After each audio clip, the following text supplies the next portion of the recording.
नमस्कार. आपण ऐकताय आणि पाहताय आपल्या अन्न हे यूट्यूब चॅनल.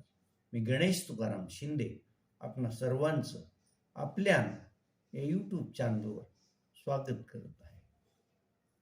निवडणूक जिल्हा परिषद निवडणुकीचा निकाल लागल्यानंतर तब्बल 1 महिन्यानंतर जिल्हा परिषद अध्यक्ष आणि उपाध्यक्ष पदाची निवडणूक झाली होती आणि ती निवड झाल्यानंतर आता तब्बल 2 आठवड्यानंतर जिल्हा परिषदेतील विषय समितीच्या सभापतीपदी पदाची निवडणूक होणार आहे. धाराशिव जिल्ह्याचे जिल्हाधिकारी कीर्तिकिरण पुजार यांनी या निवडीसाठीची तारीख जाहीर केली असून ही निवडणूक उपजिल्हाधिकारी ओंकार देशमुख यांच्या अध्यक्षतेखाली पार पडणार आहे. 27 तारखेला साहजिकच अध्यक्ष उपाध्यक्ष पदासाठी जी महायुतीची आघाडी एकत्र असल्याचं चित्र होतं तसंच चित्र असणार आहे. अध्यक्ष आणि उपाध्यक्षपद निवडणुकीत महाआघाडीच्या 40 सदस्यांबरोबर इतर 5 सदस्य त्यांच्याबरोबर दिसून आले होते, म्हणजे ते 45 आता त्यांची संख्या झाली आहे. आता सभापतीपद ही 4 आहेत. त्यात महिला बालकल्याण,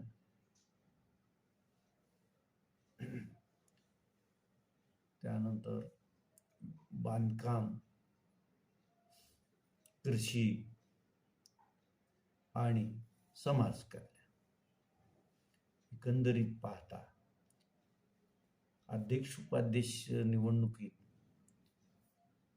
महायुतीतील दोन्ही मुख्य पक्षांनी म्हणजे भाजप आणि शिवसेना एकनाथ शिंदे पक्ष यांनी घराणेशाहीचाच कित्ता गिरवला होता.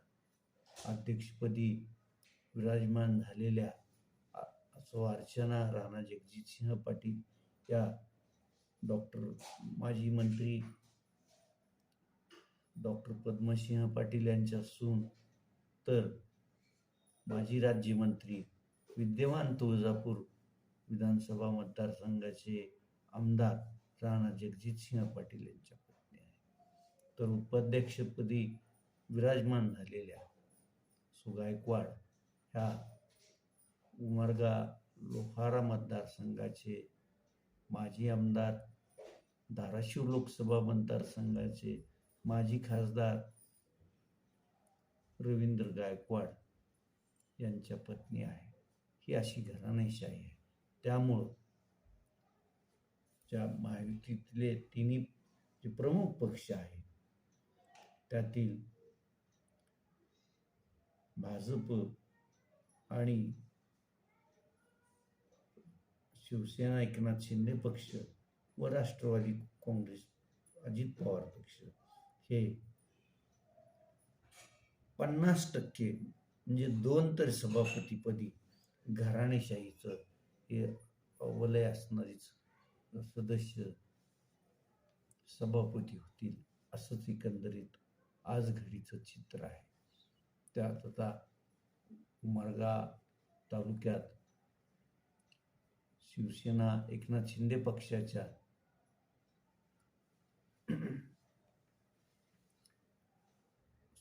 सो गायकवाड यांना उपाध्यक्षपद दिलं आहे. त्यामुळं आता तिथून राष्ट्रवादी अजित पवार गटाचे जे राज्याचे उपाध्यक्ष आहेत सुरेश बिराजदार, त्यांच्या पत्नी सविता सुरेश बिराजदार या बलसूर जिल्हा परिषद गटातून निवडून आलेल्या आहेत आणि राष्ट्रवादीतील जिल्ह्यात ते ज्येष्ठ नेते आहेत. त्याचबरोबर त्यांचं राष्ट्रवादीच्या राज्यस्तरावर पण बऱ्यापैकी वजन आहे. त्यामुळं ते अट्टहासानं आपल्या पत्नीसाठी सभापतीपद घेतील हे मात्र निश्चित दिसतंय. कारण 6 पैकी त्यांच्या पत्नी एक जिल्हा परिषद सदस्य आहेत, दुसरे महेंद्र धुरगुडे हे सदस्य आहेत. त्या दोघांपैकी जर सुरेश बिराजदार सत्तेचं पद आपल्याकडेच यावं अशी मनोमन भूमिका घेतली असेल तर ते त्यांच्या पत्नीसाठीच जिल्हा परिषदेचं एक सभापती पद मिळवतील एवढं निश्चित. भाजपला 2 सभापती जातील असं एकंदरीत संख्याबळानुसार वाटतंय. तर ज्या अट्टहासन भाजपनं त्यातली त्यात राणा जगजितसिंह पाटील आणि त्यांचे पुत्र मल्हार पाटील यांनी आपले चुलते तानाजी सावंत यांच्यापासून वेगळं झालेल्या धनंजय सावंत यांना निवडणुकीत भाजपकडून पुरस्कृत केलं आणि गेल्या 3-4 दिवसापूर्वी त्यांचा भाजपमध्ये पण प्रवेश घेतला. भूम, परांडा, वाशी या विधानसभा मतदारसंघात तसं भाजपचा सदस्य चिन्हावर निवडून आलेला नाही आणि त्या तालुक्यातून आपला माणूस सभापती व्हावा असं भाजपला वाटणं शक्य आहे. त्यासाठी मग माजी आमदार सुजितसिंह ठाकूर, तुळजापूरचे आमदार राणा जगजितसिंह पाटील आणि धनंजय सावंत यांचे मित्र बनवणारे मल्हार पाटील हे धनंजय सावंत यांना सभापती करणार हे निश्चित आहे. आणि मग धनंजय सावंत हे पण सभापती झाले तर तीही घराणेशाहीच म्हणावी, कारण त्यांचे चुलते परांडा मतदारसंघाचे विद्यमान आमदार आहेत, माजी मंत्री आहे. चुलत्याच हाताचं बोट धरून धनंजय सावंत राजकारणात आलेले आहे. तर तिकडं सुरेश बिराजदार यांचे वडील पण उमरगा मतदारसंघाचे आमदार राहिलेले आहेत. ते आता दिवंगत आहेत. सुरेश बिराजदार अनेक वर्षे राजकारणात आहे. त्यांनी जिल्हा मध्यवर्ती सहकारी बँकेचं चेअरमन पद पण भूषवलेलं आहे आणि म्हणून ते पण आपल्या पत्नी सविता यांना सभापती पद मिळावं यासाठी पक्षाकडं हट्ट करतील आणि ते सभापती पद मिळवतील असं दिसतंय. म्हणजे हे दोन्ही सभापती घराणेशाहीतून आलेले आपणाला पाहायला मिळते. आणि इतर 2 जे सभापतीच्याही असतील, समाज कल्याण शक्यता जो सदस्य किंवा सदस्य अनुसूचित जाती गटातून विजयी झालेले असतील त्यांना सत्ताधारी मंडळी देतील. आणि एखादा नौका नाही ज्याचा गॉडफादर मोठा आहे, ज्याच्या मागं पक्षाची गॉडफादरची शक्ती आहे, अशाला एक पद ते राहिलेलं मिळून जाईल असंच दिसतंय. त्यावरून येत्या 27 तारखेला दुपारी 4च्या दरम्यान आपल्याला धाराशिव जिल्हा परिषदेच्या विषय समितीचे सभापतीपदी सविता सुरेश बिराजदार, धनंजय सावंत या दोघांची नावं निश्चितच ऐकायला मिळतील, पाहायला मिळतील एवढं मात्र खरं.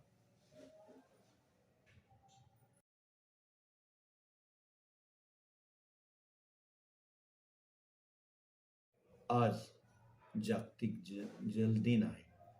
पाणी हे जीवन आहे आणि पाण्याचा वापर कसा आणि किती करावा याबाबत अनेक जण मार्गदर्शन करत असतात. पण आपण ऐकतो आणि दुसऱ्या कानानं सोडून देतो अशी स्थिती सर्वत्र आपल्याला पाहायला मिळते. म्हणून ज्या वर्षी पाऊस कमी पडतो, धरणात तळ्यात पाणी साठा कमी असतो, त्यावेळेस हमखासपणे उन्हाळ्यात पाणी टंचाई जाणवते. मग टँकरचा आधार त्या विभागात घ्यावा लागतो. जिल्हा प्रशासन टँकरची व्यवस्था करून जनतेला पाणी पुरवण्याचं काम करत असते. त्यासाठी मग कुठलीही स्थिती असो, पाणी योग्य काटकसरीनं आणि गरज असेल तेव्हाच वापरलं तर पाणी आपल्याला पाण्यामुळे त्रास जाणवणार नाही. पाण्याचं दुर्भिक्ष दिसणार नाही. त्यासाठी मग महाराष्ट्र प्रदूषण नियंत्रण महामंडळानं आज या जागतिक जल दिनी व्हिडिओ तयार केला आहे आणि त्यात तुम्ही पाण्याचा कसा अपयोग करताय आणि तसा अपयोग करू नये असं सांगण्याचा प्रयत्न त्या व्हिडिओतून केलेला आहे. हा व्हिडिओ आपण त्यासोबत जोडत